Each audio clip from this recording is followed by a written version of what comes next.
today, all these people should be at home grieving.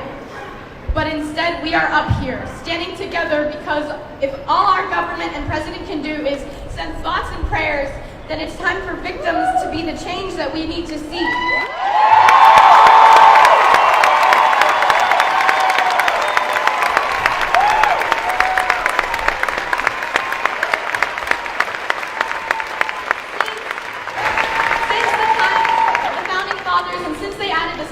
To the Constitution, our guns have developed at a rate that leaves me dizzy. The guns have changed and the laws have not. We certainly do not understand why it should be harder to make plans with friends on weekends than it is to buy an automatic or semi-automatic weapon. In Florida,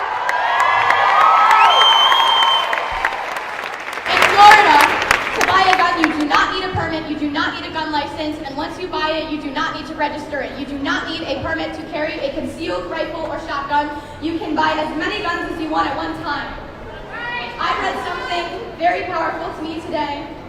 It was from the point of view of a teacher, and I quote, "When adults tell me I have the right to own a gun, all I can hear is, my right to own a gun outweighs your student's right to live. All I can hear is mine, mine, mine, mine."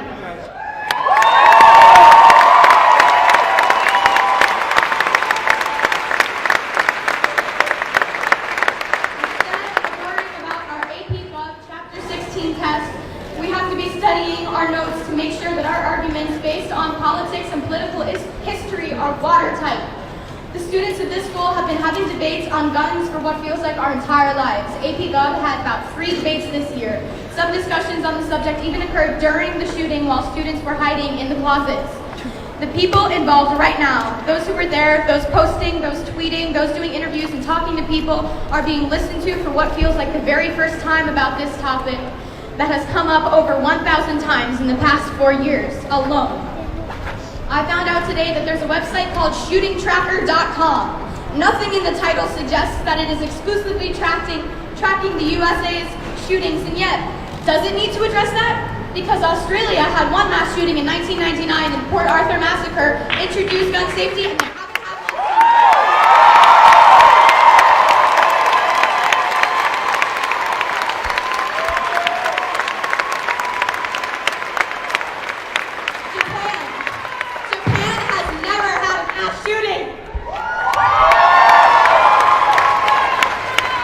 they haven't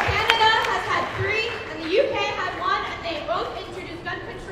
And yet here we are, with websites dedicated to recording these tragedies so that they can be formulated into statistics at your convenience. I watched an interview this morning and noticed that one of the questions was, do you think your children will have to go through other school shooter drills? And our response is that our neighbors will not have to go through other school shooter drills when we have had our say with the government, and maybe the adults have gotten used to saying it is what it is, but if us students have learned anything, it's that if you don't study, you will fail. And in this case, if you actively do nothing, people continually end up dead.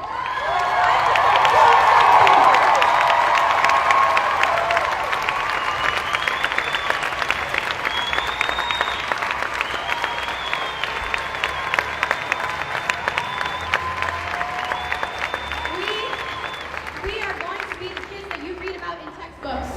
Not because we are going to be another statistic about mass shootings in America, but because, just as David said, we are going to be the last mass shooting.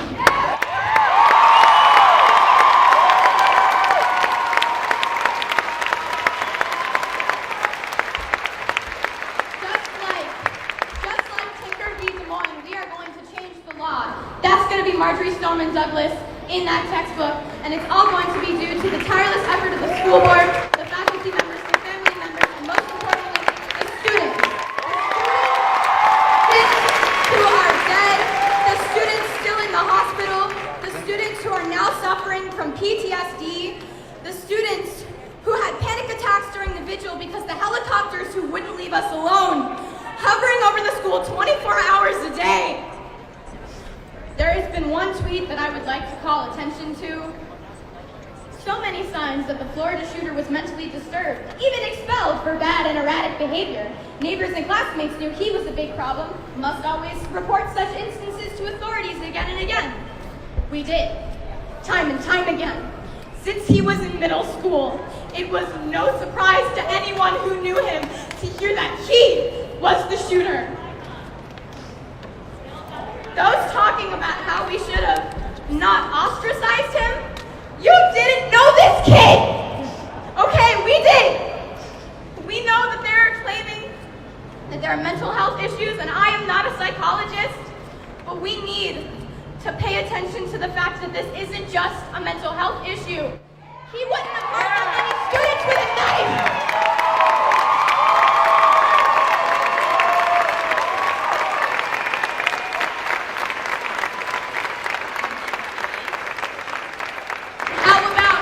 Stop blaming the victims for something that was the shooter's fault.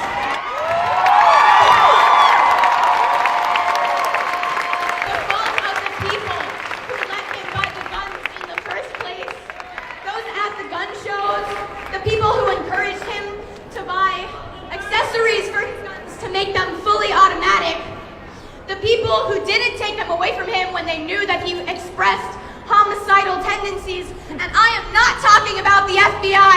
I am talking about the people that he lived with. I'm talking about the neighbors who saw him outside holding guns. If the president wants to come up to me and tell me to my face that it was a terrible tragedy and how it should never have happened, and maintain telling us how nothing is going to be done about it, I'm going to happily ask him how much money he received from the National Rifle.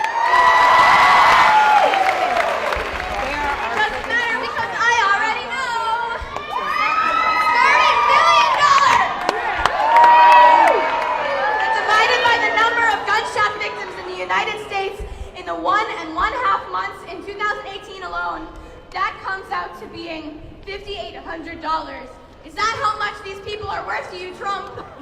If you don't do anything to prevent this from continuing to occur, that number of gunshot victims will go up, and the number that they are worth will go down. And we will be worthless to you. To every politician who is taking donations from the NRA, shame on you. If your money was as threatened as us, would your first thought be, how is this going to reflect on my campaign? Which should I choose? Or would you choose us? And if you answered us, will you act like it for once? You know what would be a good way to act like it? I have an example of how not to act like it. In February of 2017, 1 year ago, President Trump repealed an Obama-era regulation that would have made it easier to block the sale of firearms to people with certain mental illnesses. From the interactions that I had had with the shooter before the shooting and the information that I currently know about him, I don't really know if he was mentally ill, but I wrote this before I heard what Delaney said. Delaney said that he was diagnosed. I don't need a psychologist, and I don't need to be a psychologist to know that repealing that regulation was a really dumb idea. Yeah!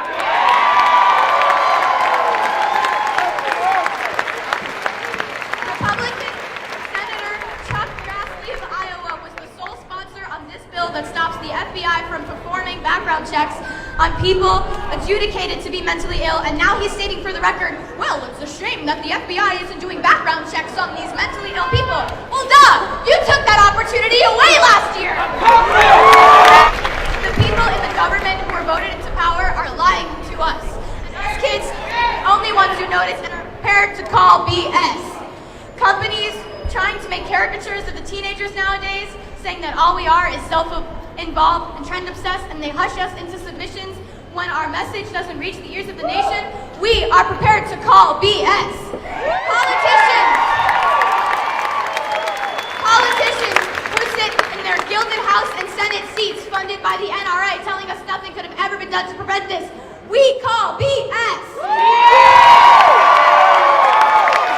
They say that tougher gun laws do not decrease gun violence. We call